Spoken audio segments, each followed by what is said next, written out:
Okay, another day in the series of covering the various organic medicines. We got this one and maybe one more to go. But before we begin, from Green Beret to Shamanism, One Man's Journey to Heal, all proceeds go to getting veterans into ceremony. Okay. All right. Again, I'm not an expert. This is for educational and entertainment purposes only. Today, let's talk about mescaline. Mescaline is the active ingredient in the cacti family of psychedelics. So if you're keeping score at home, we have plants, we have fungi, we have animals, the toad, and now cacti. Mescaline is the active ingredient in peyote and huachuma. Huachuma is the native name, the indigenous name for San Pedro, I think also known as Peruvian torch. Okay, the differences in this journey. It's a long one. Can last around 12 hours.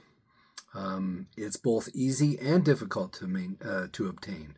What I mean by that is, and we're going to cover this in the bottom here, but peyote is extremely difficult to source and find, as it should be. It should be reserved for indigenous peoples, in my opinion. Huachuma,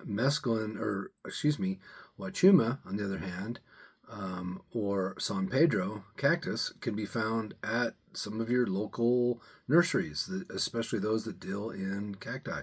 It's fast growing, like crazy fast growing, and can be processed at home. It produces much more of a body experience and a very strong journey that helps you to commune with nature. Strengths, it can be done in various doses. Okay, like something like psilocybin, for example.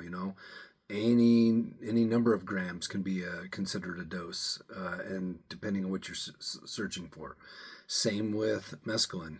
You can take it in various doses depending on what you're prepared for, your trip sitting, the circumstances, all that.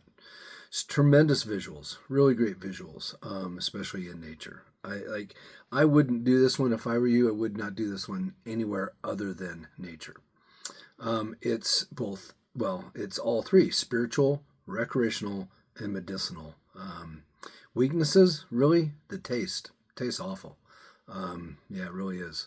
And then problems, cultural appropriation and endangerment.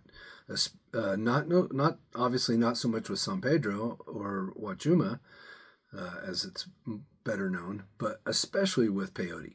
In my estimation, you should approach peyote very humbly, very sacredly, and in a Native American setting, and as invited and as instructed. Otherwise, stick to huachuma that you can grow, that you can buy at a local nursery. Again, always do your own research, follow along, and like, share, comment,